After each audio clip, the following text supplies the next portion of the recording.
आप सभी का हमारे YouTube चैनल द विषय क्लासेस में फिर से स्वागत है। जैसा कि हम लोगों ने प्रॉमिस किया था कि हम 2024 की पूरी एग्ज़ाम सीरीज़ लेके आएंगे, उसी के सिलसिले में आज ये हमारी चौथी पोएम का हम लोग डिस्कशन करने जा रहे हैं, जिसका नाम है how to tell wild animals. ये बहुत ही इम्पॉर्टेंट पोएम है कैरोलिन वेल्स की। यहाँ से हर साल क्वेश्चंस बनते हैं। इसमें कैरोलिन वेल्स ने इसकी जो स्टाइल चुनी है वो ह्यूमरस स्टाइल है। ह्यूमरस स्टाइल क्या होता है? जिसमें पोएट मजाकिया अंदाज में, हंसी वाले अंदाज में आपको किसी भी चीज़ के बारे में इंफॉर्मेशन देता है। यहाँ पर कैरोलिन बताती हैं, एक अमेरिकन पोएट हैं, वो बताती हैं कि आप वाइल्ड एनिमल्स को कैसे आइडेंटिफाई करेंगे। वाइल्ड एनिमल्स को कैसे आइडेंटिफाई करेंगे। टू टेल का मतलब आइडेंटिफिकेशन। तो देखते हैं पहले स्टैंजा। एक और बात बता दें पोएम स्टार्ट करने के पहले कि पोएट ने इस पूरी पोएम को 6 लाइन के स्टैंजाज में डिवाइड कर रखा है। 6 लाइन का स्टैंजा लिटरेरी टर्म में सेस्टेट कहलाता है। सेस्टेट दो तरीके से बनाया जा सकता है, या तो 3-3 लाइन के 2 स्टैंजाज, या फिर एक 4 लाइन का स्टैंजा और एक 2 लाइन का स्टैंजा। तो पोएट ने यहाँ पर एक 4 लाइन का स्टैंजा और एक 2 लाइन का स्टैंजा चुना है। अभी 4 लाइन के स्टैंजा को, जो यहाँ से यहाँ तक का है, उसे क्वाट्रेंस बोलते हैं, क्वाट्रेंस। और ये जो 2 लाइन का है इसे कपलेट बोलते हैं। तो 4 लाइन और प्लस 2 लाइन्स इक्वल टू कितना? 6 लाइन, और ये 6 लाइन हमारी कहलाती हैं सेस्टेट। तो सेस्टेट में लिखा है, जिसका राइमिंग अरेंजमेंट अगर आप देखें तो ये है आपका चांस, ये ईस्ट, इसको अगर ए मानेंगे तो ये बी, फिर एडवांस फिर से ए, और फिर बीस्ट फिर से बी, और डाइंग और लायन। तो इस तरीके से हमारा जो राइमिंग अरेंजमेंट इस पोएम का बनता है वो बन जाता है A B C C. I hope आप लोगों को ये समझ आया होगा।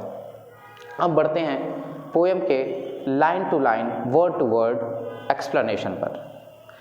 क्वेश्चंस यहाँ से रिपीट होते रहते हैं, बनते रहते हैं। तो कह रहा है इफ़, और आप सभी जानते हैं किसी भी सेंटेंस की स्टार्टिंग अगर इफ़ से हो रही है तो वो कंडीशनल सेंटेंस बनता है। इसमें हम जब ग्रामर में डिस्कशन करेंगे तो बहुत डिटेल से बात करेंगे। फिलहाल यहाँ पर पोएम का डिस्कशन करते हैं। इफ़ ईवर, ईवर माने कभी, नेवर इसका अपोजिट वर्ड होता है। जब भी ट्रांसफॉर्मेशन की बात आएगी आगे तो वहाँ पर भी हम डिस्कस करेंगे कैसे ये 2 वर्ड्स एक दूसरे को रिप्लेस करते हैं।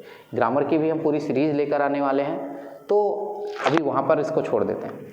कह रहा इफ़ ईवर यू शुड हमारी मॉडल्स है। सीबीएसई में मॉडल से भी क्वेश्चन पूछे जाते हैं। टोटल 14 मॉडल्स होती हैं, ये भी हम ग्रामर में डिस्कस करेंगे। If ईवर you should go by chance. By chance का मतलब क्या होता है? बाई चांस का मतलब इत्तेफाक बस, संयोग बस, कोइंसिडेंसली। तो हम जाते हैं, अगर हम किस्मत से जाते हैं कहाँ पे? Jungles in the east, east के जंगल्स में जाते हैं। एंड इफ़ देयर, और वहाँ पर शुड यू एडवांस, आप आगे जाते हैं। अ लार्ज एंड ट्वाइनी बीस्ट, और आपका सामना होता है किससे? एक लार्ज और ट्वाइनी बीस्ट से। लार्ज का मतलब बड़ा, ट्वाइनी का मतलब 2 कलर का मिक्सचर। कौन कौन सा? ब्राउन और येलो। ब्राउन और येलो कलर को मिक्स की करके एक कलर बनता है जिसे ट्वाइनी बोलते हैं, और वो बीस्ट एक जंगली जानवर से आप मिलते हैं। इफ़ ही रोर्स, यदि वो रोर्स कर दे, दहाड़ दे। अब देखो ही रोर्स, तो एक पोएटिक डिवाइस जिसे ऑनोमेटोपिया बोलते हैं वो यहाँ पर यूज हुई है। जब किसी के साउंड के द्वारा किसी पर्टिकुलर चीज़ को आइडेंटिफाई कर लिया जाता है तो वहाँ पर पोएटिक डिवाइस होती है ऑनोमेटोपिया। तो यहाँ पर ऑनोमेटोपिया का यूज किया गया है। He roars at you as you are dying. Dying की स्पेलिंग में देखो जी मिसिंग है, तो यहाँ पर पोएट ने जानबूझकर पोएटिक लाइसेंस का यूज किया है। पोएटिक लाइसेंस क्या होता है? जब किसी वर्ड की स्पेलिंग को पोएट जानबूझकर छोड़ देता है या बदल देता है उसे पोएटिक लाइसेंस बोलते हैं। यहाँ डाइंग में जी होनी चाहिए, छोड़ दिया है पोएट ने, तो यहाँ पर पोएटिक लाइसेंस का यूज किया गया। एंड कह रहा कि अगर वो आप कैसे हो जाएं? मरने वाली स्थिति में हो जाएं, अबाउट टू डाई हो जाएं, वो रोर करे और अबाउट टू डाई हो जाएं, यू विल नो, तो आपको पता चल जाएगा इट इज़ एशियन लायन, कि वो वाइल्ड एनिमल कौन है? Asian lion. क्वेश्चन स्टैंजा से बनते हैं। किस प्रकार के क्वेश्चन बनेंगे? पोएम कंप्लीट होने के बाद हम लोग इसके भी डिस्कशन करेंगे। Moving towards the second stanza of this poem. अभी हमने पहले स्टैंजा में पढ़ा कि किस प्रकार हम अगर ईस्ट के जंगल्स में जाते हैं तो वहाँ पे बंगाल टाइगर को कैसे आइडेंटिफाई करेंगे। दूसरा बंगाल टाइगर को नहीं, पहले स्टैंजा में हमने पढ़ा कि हम लोग आइडेंटिफाई करेंगे एशियन लायन को। सेकेंड स्टैंजा में देखते हैं पोएट किसको आइडेंटिफाई करने का कौन सा तरीका बता रहे हैं। कह रहे हैं कि if some time when you roaming का मतलब घूमना, यदि आप घूम रहे हैं राउंड राउंड गोल गोल, कहाँ पे, जंगल में। अ नोबल बीस्ट, यहाँ से क्वेश्चन कई बार सीबीएसई ने पूछा, why noble words used for Bengal tiger, Bengal tiger के लिए नोबल वर्ड्स का यूज क्यों किया गया। आप सभी के लिए सवाल है, बहुत इंपॉर्टेंट क्वेश्चन बनता है कि नोबल वर्ड्स क्यों यूज किया गया बंगाल टाइगर के लिए, क्योंकि वो वाइल्ड क्रिएचर है तो नोबल कैसे हो गया। नोबल का मतलब श्रेष्ठ, सीधा साधा, तो यहाँ पर टाइगर के लिए नोबल वर्ड्स का यूज क्यों किया गया।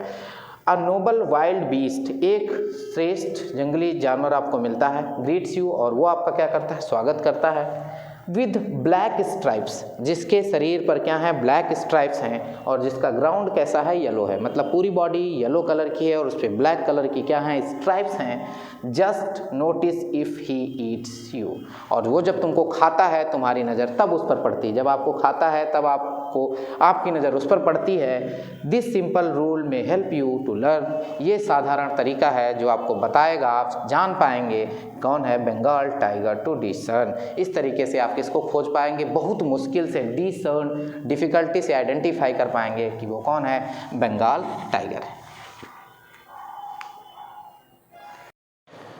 मूव करते हैं इस पोएम के थर्ड स्टैंजा पे।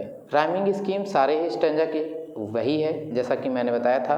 क्या होता है, ए बी सी सी, ये क्वाट्रेंस की राइमिंग अरेंजमेंट है और ये कपलेट की राइमिंग अरेंजमेंट। जैसा कि आप यहाँ पे देखिए, view you same rhyming word तो ए, पेपर्ड और लेपर्ड सेम राइमिंग वर्ड्स तो फिर बी, और पेन और अगेन सेम राइमिंग वर्ड्स तो सी। ये कपलेट का है और ये आपका क्वाट्रेंस का। पोएट बताते हैं, इफ़ स्ट्रोलिंग फोर्थ, यदि आप स्ट्रोलिंग कर रहे हैं, सैर सपाटा कर रहे हैं या टहल रहे हैं, और एक बीस्ट आपको दिखाई देता है, whose hide with the spot is prepared, जिसका पूरा बॉडी छोटे छोटे धब्बों से ढकी हुई है। एज सून एज, जैसे ही, एज सून एज हम सभी जानते हैं, एज सून एज हमारा कॉम्प्लेक्स कंजंक्शन है, इसकी डिस्कशन हम ग्रामर पढ़ाते वक्त करेंगे। As soon as he has left on you, he has फिर से एलिट्रेशन है, लेफ्ट की स्पेलिंग को बदला गया है तो यहाँ पर पोएटिक लाइसेंस यूज किया गया है। लेफ्ट ऑन यू, जैसे ही वो तुम्हारे ऊपर झपट्टा मारता है, कूदता है, यू विल नो, तो तुम्हें पता चल जाएगा इट इज़ लेपर्ड, कि ये क्या है, लेपर्ड, तेंदुआ है। Will do no good, roar with pain, तो दर्द से चिल्लाने का कोई फ़ायदा नहीं होने वाला, क्योंकि अगर आप चिल्लाते हैं, ही विल लेप एंड लेप अगेन, वो आपके ऊपर बार बार झपट्टा मार के कूदेगा। तो यहाँ पे अपना थर्ड स्टैंजा कंप्लीट होता है। लेप एंड लेप में फिर से अपना पोएटिक लाइसेंस यूज हुआ है। मूव करते हैं इस पोएम के स्टैंजा नंबर 4 पर। फोर्थ स्टैंजा बहुत ही इंपॉर्टेंट है। कह रहा, if when you are walking your yard, आप अपने आंगन में टहल रहे हैं, you meet a creature there, और वहाँ पर आपको एक जीव मिलता है, who hugs you very very hard, who hugs you, जो तुमको बहुत कस के क्या करता है, गले लगाता है, हग्स करता है। And be sure it is bear, तो आप समझ जाना ये कौन है, भालू है। If you have any doubt, poet कहते हैं कि अगर आपको कोई डाउट रह जाता है कि ये भालू नहीं है, आई गेस ये बियर नहीं है, he will give you just one more case, तो एक बार और आपको प्यार की झप्पी देगा और आप क्लियर हो जाएगा आपको कि ये एनिमल कौन है, हमारा बियर है। पोएम के 5th स्टैंजा पे मूव करते हैं। 5th स्टैंजा बहुत इंपॉर्टेंट है क्योंकि 5th स्टैंजा से क्वेश्चंस बनते हैं। कहते हैं, थ्रू टू डिस्टिंग्विश, माने खोजना, beast of prey, beast of हिंसक पशुओं का कैसे शिकार होता है इसके विषय में अगर खोजें। और अगर आप क्या है, नोवाइस हैं, नोवाइस का मतलब अनएक्सपीरियंस है, इनएक्सपीरियंस हैं, आपके पास अनुभव नहीं है, नौसिखिए हैं आप, तो माइट संभव है। माइट एक मॉडल्स है जहाँ पे लेस प्रोबेबिलिटी दिखानी होती है, वहाँ पर हम माइट का प्रयोग करते हैं। ज़्यादा पॉसिबिलिटी दिखानी होती है तो हम मे का यूज करते हैं।